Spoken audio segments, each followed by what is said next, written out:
with a real hero. You gave people refuge.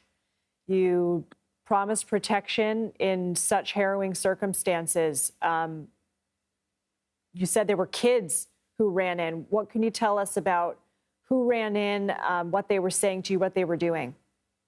They were actually in the area of the shooting. So some of them said, well, they locked their purse in the car in the Mad Butcher parking lot and what have you.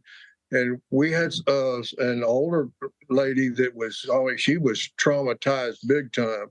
And I was trying to calm them down with the assurance that they were safe with us.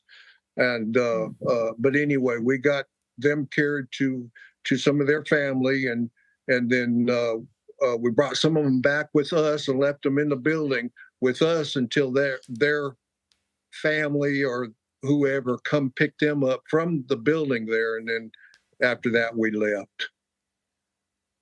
You mentioned, Ken, that you heard a couple of different kinds of firing. Can you explain again what you were hearing and what, in your law enforcement background, that would lead you to believe in terms of, do you think it was a shooter and then you heard some law enforcement fire, or what do you think it was you were hearing?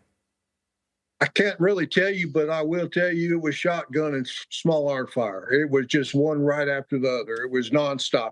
It's actually like you'd see on TV in an active shooter situation where he's loaded down or whoever. That was interesting. As being in law enforcement, I've seen a lot of things, but this was kind of an experience for me. To be able to hear the actual arms going off, but it did sound like fireworks. It was something.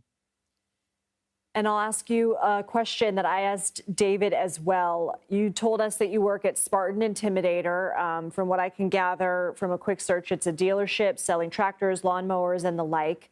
What can you tell us about this area and this community?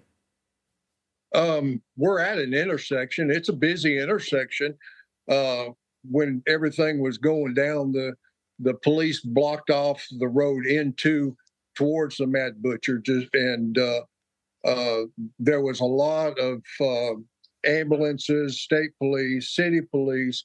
I've seen game wardens. I saw highway police.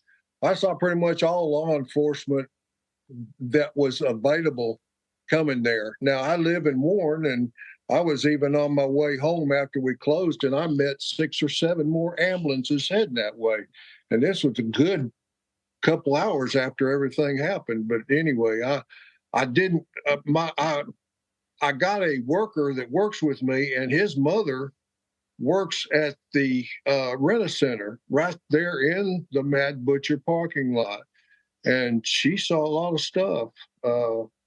Anyway, what she saw, I don't think was very good to see, but anyway, yeah, it was something. What are your thoughts, Ken, for your community? Yeah, man, I hate it. I'm glad I was able to be there to comfort those children. That's something they got to live with all their life, because apparently they were right there, and they were screaming and just crying. But anyway, I really feel for them, and even the adults. I mean, it was affecting them. But anyway, we gave them refuge, and we got them home safe. So. Yeah, how could it not affect them? Ken, we're so grateful to you that you're safe. And yeah, anything else you want to say, Ken? Pardon? Say it again. Anything else you want to say? I just wanted to say I wish everybody would pray for those children and those ones that had to experience that awful event, because that's something that they're going to have to live with the rest of their life. And I hate it, because I've seen it, and I don't know. That's about all I can say. Ken Vanderwam, we're so grateful that you're safe, that you were there to provide refuge when needed, that other people could count on you. And I'm so sorry that you had to witness and hear what you had to as well. But thank you for coming on. Yeah, you're welcome. The governor of Arkansas, Sarah Huckabee Sanders, released a statement on X, formerly known as Twitter. The statement says, quote, "I have been briefed on the tragic shooting in Fordyce, and I'm in constant contact with state police at the scene. I am thankful to law enforcement and first responders for their quick and heroic action to save lives. My prayers are with the victims and all those impacted by this horrific incident. Again, just to recap, Arkansas State Police saying that they have responded to a shooting in Fordyce. This is south of Little Rock, about an hour south. They say at about 11:30 a.m. local time today, which would be about 12:30 Eastern, Arkansas State Police responded. These are live pictures right now from near the scene. This took place at the Mad Butcher grocery store in Fordyce. State police tell us that a total of 9 civilians were shot, 2 fatally. 1 law enforcement officer was shot and has non-life-threatening injuries. The shooter was critically injured after being shot by law enforcement and has been taken into custody. In this live picture right now, you can see the Mad Butcher on the left-hand side of your screen. This is what we just heard from David is the main grocery store in this area. He lives in a small town nearby, and this is where he travels to get his groceries, next to the Dollar General. And you can see there law enforcement presence. I don't see much more, but I see caution tape, everything being cordoned off. And we just spoke with a couple of witnesses who say that it sounded, as cliche as it sounds, like fireworks, like popping. At least 100 rounds potentially is what Ken and David both just told us on our air. And we will continue to monitor this tragic event and bring you updates as we get them. The judge overseeing former President Donald Trump's classified documents case is hearing arguments about whether special counsel Jack Smith should be removed from the case.